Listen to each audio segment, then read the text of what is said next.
This year, our meteorologists are warning of further flooding as the third La Nina event in a row brings yet more rain. Alison Osborne has the details on what Australia can expect. The severe weather season runs in Australia from October to April and is the time of year where Australia is most prone to dangerous weather phenomenon, severe thunderstorms, floods, cyclones, extreme heat and bushfires, to name a few. This season, almost nowhere in Australia will be immune to the threat of some severe weather phenomenon. We assess that flooding is likely to be more widespread, particularly in the nation's east again. This may lead to the highest flows and the worst flooding for the Murray-Darling Basin in half a century. All the ingredients are there for potentially the most cyclones in 17 years. And despite the rain, baking heat will be a threat for parts of the country heading into summer. We are once again in a La Nina event, the first triple event in over 2 decades. And it's characterised here by cooler waters across the equatorial Pacific. This causes warmer waters to our northeast and brings an above average chance of significant rainfall over eastern Australia. The first event during 2020 and 2021 did just that to New South Wales, shaded in the blue.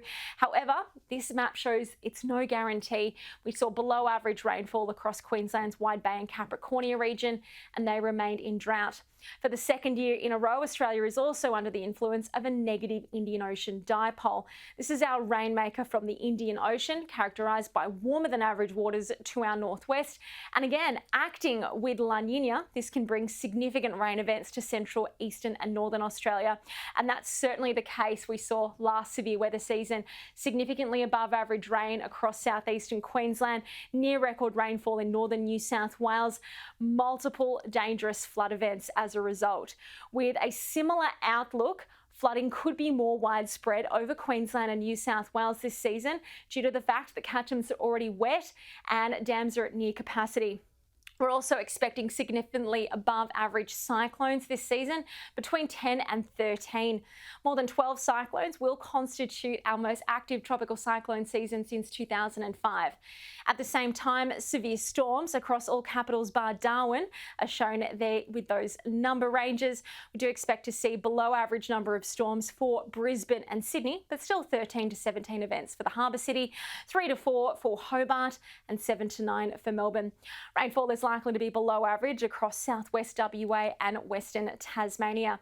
In terms of heat and the expectation of extreme heat, with warmer than average conditions very likely this summer over northern, western and southern Australia, shaded in the red, but only the slight chance of above average temperatures over the east due to the high expectation of rain.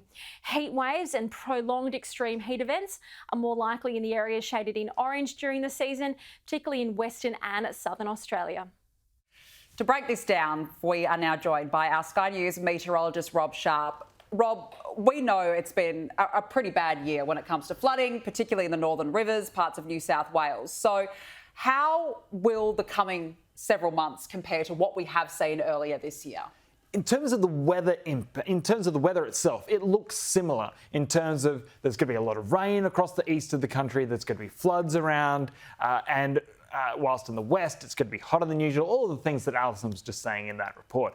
But in terms of the impacts on the ground, I think it's going to be worse, particularly in terms of flooding, because at the start of this time last year, it wasn't nearly as wet underfoot. It wasn't, the rivers weren't running as fast as they are at the moment. The dams were not nearly as full as they are right now. For example, the Murray-Darling system, dams are sitting on 96% of capacity, which is higher than what they were in both 2016 and 2011 ahead of those flood events.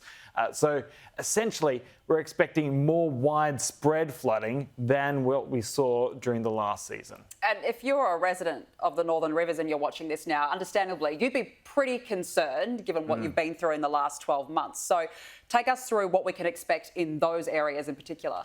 It's really hard to say for any particular area because it depends on the actual weather events that transpire. So essentially, odds are not stacked in our favour. There's a greater flood threat than usual, and even greater flood threat than last year, but hopefully the Northern Rivers is spared this time around and maybe it'll hit some other region.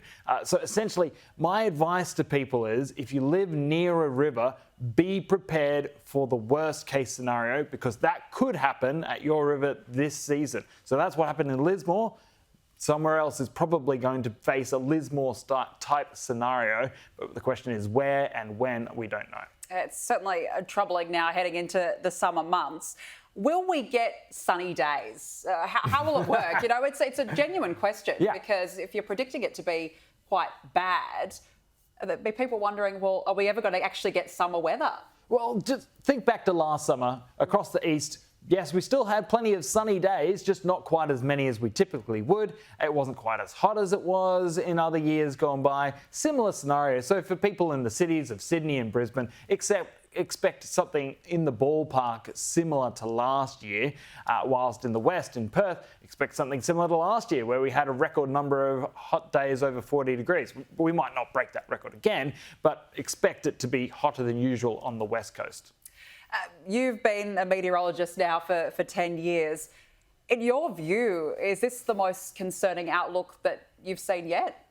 It's probably up there with the concern I had in advance of the 2019-2020 Black Summer fires. So in that season, we'd had record drought across New South Wales in advance of that season, and we were then expecting it to be hotter and windier than normal, and the result was catastrophic, as we saw. And so my concern is in a similar ballpark to that, but it's a very different scenario. This time around, it's almost as wet as it can get through the east of the country. It's not quite as wet as it can be, but then we're on top of that expecting it to be wetter than usual.